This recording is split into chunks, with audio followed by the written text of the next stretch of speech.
জিনিসপত্রের দাম লাগাম ছাড়া হয়ে গেছে, শাকসবজির দাম লাগাম ছাড়া। প্রফেসর ইউনূসের সরকারের কোনো হোলদোল নাই, মানুষের দুঃখ তাদের চোখে পড়ে না। মানুষের চাইতেছে জিনিসপত্রের দাম কমুক, চারিদিকে হাহাকার।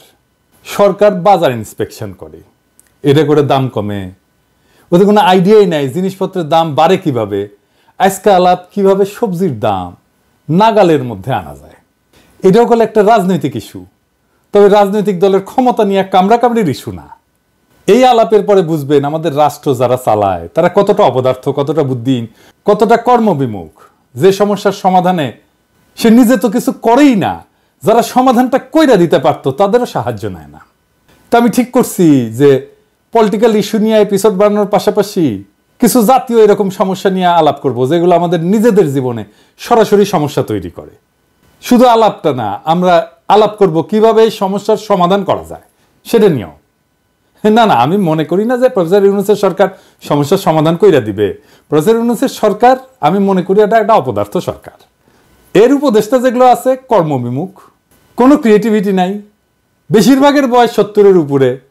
অ্যাডাল্ট ডায়াপার পরে এদের একটা অ্যাডাল্ট ডায়াপার বিষয়ক উপদেষ্টা দরকার ছিল। যাই হোক, আমি আলাপটা করবো এই কারণেই যে বেশিরভাগ সমস্যার সৃজনশীল সমাধান আছে, এটা বোঝানোর জন্য।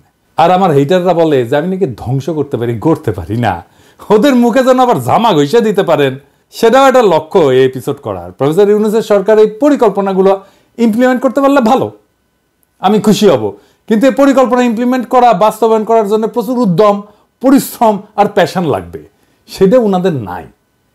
আসেন আজকের সমস্যা নিয়ে আলাপ করি। আলাপে ঢুকি আর কি, পণ্য পরিবহনের চাঁদাবাজি, যার জন্য 15 টাকার সিম 4 গুণ বেশি দামে 60 টাকায় বিক্রি হয়, সেটা কিভাবে কমায় আনা যায়। খুবই সলিড পরিকল্পনা, আপনারা নিজেরাও বুঝবেন যে হ্যাঁ আসলেই এভাবে কমানো সম্ভব। এই নিউজটা দেখেন কি বলতেছে, এডিটর সাহেব একটু দেখায়েন কি বলতেছে। সারা দেশে কৃষকের কাছ থেকে 15 টাকায় 1 কেজি সিম কেনা হয়, মানে কৃষক পায় 15 টাকা। ঢাকায় আসার পরে এই সিম বিক্রি হয় 60 টাকা কেজিতে। নিত্যপণ্যের এই অযৌক্তিক অস্বাভাবিক দাম বাড়ার পেছনে রয়েছে সড়ক মহাসড়কে অনিয়ন্ত্রিত চাঁদাবাজ চক্র। এছাড়া এর জন্য সিন্ডিকেটের দৌরাত্ম্য দায়ী। তো বলা হইতেছে বিভিন্ন এলাকায় অভিযান চালায় 8টা গ্রুপের চাঁদাবাজ চক্রের সক্রিয় 51 সদস্যকে গ্রেপ্তার করছে র্যাব 2 এবং 3। ওই সময় হাসিনা ছিল, এটা কিন্তু হাসিনার আমলের ঘটনা। এই সময় তাদের কাছ থেকে চাঁদা আদায় নগদ 1,12,306 টাকা, রশিদ, লেজার রশ্মির লাইট, 6টা জ্যাকেট, 4টা আইডি কার্ড এবং 41টা মোবাইল ফোন জব্দ করা হয়। দেখেন হাসিনা কইছে শক্ত হইতে হবে, আর শক্ত হইছে, কইলেই শক্ত হইয়া যায়। বাবা এলএম ছিল কিন্তু হাসিনার, বুঝছাও, হাসিনা কইতো আর শক্ত হইয়া যাইত। বাহ, তো যাই হোক, এভাবে শক্ত হইয়া কি চাঁদাবাজি বন্ধ হইছে? হয় নাই, হবেও না। কারণ এইখানে একটা হিউজ অর্গানাইজেশন আছে। কি কি উদ্ধার করা হয় দেখেন, রশিদ, লেজার রশ্মির লাইট, 6টা জ্যাকেট, 4টা আইডি কার্ড, 41টা মোবাইল ফোন। একটা বিপুল জনগোষ্ঠী এই চাঁদাবাজির সাথে যুক্ত। পত্রিকাতেই বলছে যে গ্রেপ্তার ব্যক্তিরা তথাকথিত ইজারাদারদের নির্দেশে কয়েকটা গ্রুপে ভাগ হইয়া প্রত্যেক রাতে লাখ টাকা চাঁদা তোলে, তার বিনিময়ে 600 থেকে 700 টাকা মজুরি পায়। তাহলে এই চাঁদাবাজিতে একটা বিশাল আয় উপার্জন আছে। সেইটা আপনি শক্ত হইবেন, 2 দিন বন্ধ থাকবে, তারপর আবার শুরু হবে, সরাই দেবেন, আবার চালু হবে। এটা আপনি থামাইতে পারবেন না। এর তাইলে সমাধান কি? এর সমাধান আসলে কেউ করতে চায় নাই, তাই পারে নাই। ট্রেনে সবজি পরিবহন করবে, এটা পরিকল্পনা করেছিল প্রফেসর ইউনূসের সরকার। কেঙ্কা দেখেন, এদের মাথার মধ্যে যে কি আছে দেখা লাগবে আর কি। সবজি ট্রেনে প্রথম দিনে আয় হয়েছে 360 টাকা, লোকসান 9 লাখ টাকা। পরিকল্পনা করে, চিন্তা করেন, কেঙ্কা প্ল্যান করে। এই বুড়া হাবড়া খাটাসগুলা কেঙ্কা প্ল্যান করে দেখেন। আগে আসেন দেখি, এই যে উত্তরবঙ্গের 15 টাকার সিম ঢাকায় কত দামে বিক্রি হওয়াটা ন্যায্য ছিল। উত্তরবঙ্গের একটা গ্রামে যদি সিমের দাম প্রত্যেক কেজি 15 টাকা হয়, তাইলে ঢাকায় ক্রেতার কাছে ন্যায্য মূল্যে বিক্রি করতে চাইলে কি কি খরচ বিবেচনা করতে? আমি খরচাগুলো নিছি সরকারের ট্রেনের সবজি সরবরাহের খরচা থেকে। পরিবহন খরচ, প্রত্যেক কেজি সবজি পরিবহনে 1 টাকা 30 পয়সা। তবে মাঠ থেকে স্টেশন এবং স্টেশন থেকে বাজার পর্যন্ত অতিরিক্ত পরিবহন খরচ এবং কুলি খরচ পরিবহন ব্যয় প্রত্যেক কেজি 3 টাকা হইতে পারে। 2 নাম্বার, সংরক্ষণ প্যাকেজিং খরচ। সংরক্ষণ এবং প্যাকেজিংয়ের জন্য 1 টাকা খরচ হইতে পারে 1 কেজিতে। বাজারে নিয়ে আসছে, এটা নিয়ে আসার খরচ আছে, যদি দোকানে বেচে তাহলে দোকান ভাড়া, কর্মচারী বেতন, বিদ্যুৎ বিল, এগুলো বিবেচনায় কেজি প্রতি 2 টাকা খরচ হইতে পারে। এই খরচগুলো যোগ করলে 15 সাথে 3, তার সাথে 1, তার সাথে 2 মিলে 21 টাকা। সাধারণত পাইকারি এবং খুচরা বিক্রেতারা মোট খরচের উপর একটা মুনাফা যোগ করে বিক্রি করে, তাই না? তো ধরা যাক মোট খরচের উপরে 20% মুনাফা যোগ করা হইল, তাইলে 4 টাকা 20 পয়সা হয় আর কি, 21 টাকার 20%। তাইলে ন্যায্য খুচরা মূল্য হবে 21 টাকা প্লাস 4 টাকা 20 পয়সা, মানে 25 টাকা 20 পয়সা। তার মানে ঢাকায় ক্রেতার কাছে সিমের ন্যায্য খুচরা মূল্য প্রত্যেক কেজি 25 থেকে 26 টাকার মধ্যে হওয়া উচিত। এটা যদি 30 টাকাও হয় তাও এখনকার অর্ধেক দামে নেমে আসে কিন্তু দাম। এখন এই যে চান্দাবাজের সিন্ডিকেট, সে আসলে 15 টাকার 1 কেজি সিমে 34 থেকে 35 টাকা চান্দা নিচ্ছে, বিনা শ্রমের বিপুল আয়। আপনি এটা মাইরা বন্ধ করতে পারবেন? পারবেন না। জেলে নিয়ে বন্ধ করতে পারবেন? এত লোককে জেলে নেবেন কেমনে? জেলে নেবেন নতুন লোক এসে বসবে ওইখানে। এই টাকাই যায় পুলিশের কাছে, স্থানীয় রাজনৈতিক নেতার কাছে, র্যাবের কাছে, মস্তানের কাছে। এইটা একটা মাফিয়া সিন্ডিকেট।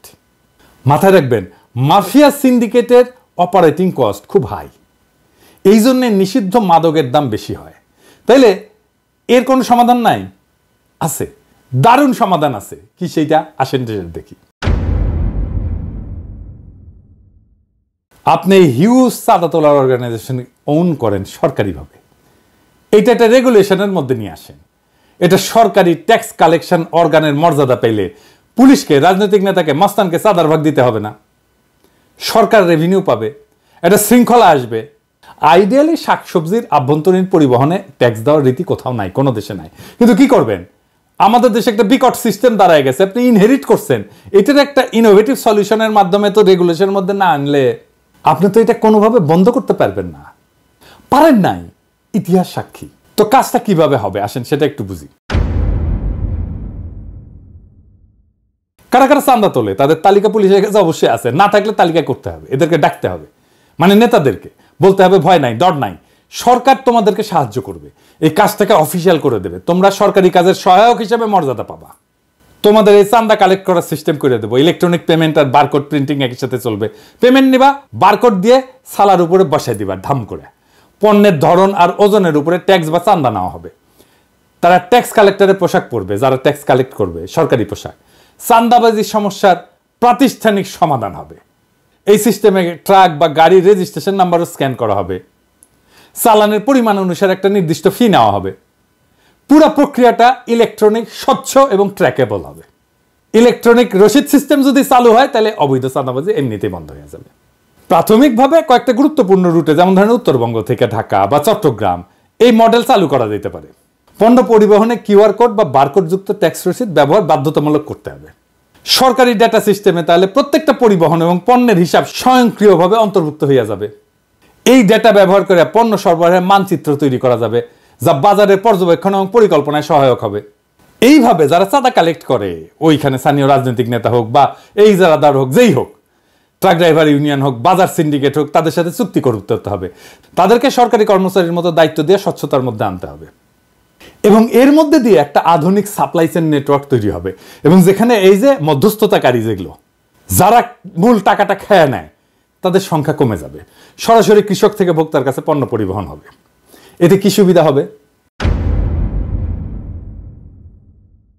চাঁদাবাজি এবং অযৌক্তিক যে সিন্ডিকেট কার্যক্রম, এটা বন্ধ হবে। রাজস্বটা সরকার পাবে। 1 কেজি সিমে এমনকি 5 টাকাও যদি চাঁদা নেয় বা ট্যাক্স নেয়, তাও সিমের দাম অর্ধেকে নেমে আসবে, 30 টাকায় নেমে আসবে। সরকারি সার্ভিস হয়, এটার জন্য, এটা চালানোর জন্য পুলিশ, মাস্তান, রাজনৈতিক নেতাদের চাঁদা দিতে হবে না, তাই অপারেশনের খরচা কমে যাবে। যারা চাঁদা তোলে তারা মর্যাদা পাবে, এই মর্যাদার জন্য তারা কিঞ্চিত কম মজুরিও নিতে পারে, তাদের জব সিকিউরিটি থাকবে। সরকার পণ্যের পরিমাণ জানবে, কত পরিমাণ পণ্য ঢুকতেছে, এটা ডেটা থেকে বিগ অ্যালগরিদম দিয়ে অ্যানালাইসিসের মাধ্যমে মার্কেটে কোন পণ্যের দাম কত হবে সেটাও জানিয়ে দেওয়া যাবে কিছুদিন ডেটা পাওয়া গেলে।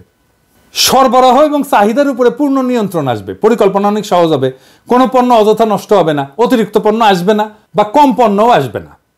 কৃষি পণ্য সরবরাহের উপরে পূর্ণ নিয়ন্ত্রণ সরকারের থাকবে, ফলে পণ্যের দাম কমে আসবে। বাজার ব্যবস্থাপনা অনেক কার্যকর হবে, কৃষক এবং পরিবহন শ্রমিকেরা দীর্ঘমেয়াদী আর্থিক সুরক্ষা এবং মর্যাদা পাবে। আমি পলিটিক্যাল অ্যানালিস্ট না, রাজনৈতিক বিশ্লেষক না। অনেকে বলে আমি বিশ্লেষণ করি না, আমি অ্যাক্টিভিস্ট। আমি সবাইকে একটা লক্ষ্যের দিকে ধাবিত করি। আমি শুধু ভাঙতেই জানি না, আমি করতেও জানি। আপনারাই সাক্ষী, আমি অনেক পরিকল্পনা দিচ্ছি, অনেক সৃজনশীল পরিকল্পনা দিচ্ছি নানা ক্ষেত্রে, অনেক সৃজনশীলভাবে সমস্যার মূলে গিয়া গইরা দিতে জানি। এটাই আমার প্রফেশন, এটাই আমার পেশা। এই কাজে সাহায্য চাইলে আমি আনন্দের সাথে সরকারকে সাহায্য করে কাজটা করে দেবো। কিন্তু মুশকিল হচ্ছে কি, আমারে ভয় পায়, ডরায়।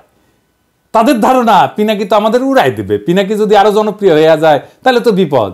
এমনিতেই প্যারিস থেকে প্যারা দেয়, কঠিন প্যারা দেয়, তারপরে আইসা মাঠে নেমে কাজ কইরা জনগণের সাথে মিলা আর কি প্যারা যে আমাদের দেয়, আমাদের তো উস্তাই দিবে। আপনাদের এখন মনে হচ্ছে না যে এইটা একটা চমৎকার সমাধান হইতে পারে আমাদের এই জ্বলন্ত সমস্যার? আমি যদি এরকম পরিকল্পনা দিতে থাকি একের পর এক, তাহলে পাবলিক এমনিতেই বাম্বু দেবে সরকারকে অপদার্থ বইলা। আর সবচেয়ে বড় কথা, জাতি হিসাবে আত্মবিশ্বাসী হয়ে উঠবে। ধীরে ধীরে আমাদের তরুণ প্রজন্মরা জানবে কিভাবে পরিকল্পনা করতে হয়, আউট অফ দ্য বক্স, যে একটা সমস্যাকে সমাধান করে ফেলতে হয়। সমস্যাগুলোর সমাধান খুব জটিল না। এরপরে দেখবেন নিজেরাই এইভাবে সৃজনশীল সমাধান খুঁজে পাবে বেশিরভাগ সমস্যা। সেই দিন বাংলাদেশের সাধারণ মানুষ নিজের হাতে নিজের নির্ভরতার চাবি নেবে। আর সেই দিন আমার ছুটি। সেই দিন ওই যে কোলাহল করি সারাদিন মান, কারো ধ্যান ভাঙিব না, নিশ্চল নিশ্চুপ আপনার মনে পুরিব একাকী গন্ধবিদুর ধূপ, আপনাদের সুখের সংসারে গ্যাঞ্জাম বাধাইতে আসবো না। আমার নাম দিছে বিএনপির লোকেরা আমি নাকি গ্যাঞ্জাম ভট্টাচার্য, আমি খালি গ্যাঞ্জাম করি। তবে আমি বাঙ্গু এলিটদের কাছে মূর্তিমান আপদ হিসেবে বিবেচিত হইলেও বাংলাদেশের সাধারণ মানুষ আমার কথা মনে রাখবে অনেকদিন। ওইটাই আমার বিজয়, ওইটাই বাংলাদেশের সাধারণ আমজনতার বিজয়, ওইটাই বাংলাদেশের দরিদ্র মানুষের বিজয়, যাদের বিজয় বাঙ্গু এলিটেরা ছিনাই নিছে বারে বারে। ওরা একদিন ঠিকই নিজের বিজয়কে নিজেই রক্ষা করতে পারবে। সেই দিন আমাদের মুক্তি। ইনকিলাব জিন্দাবাদ।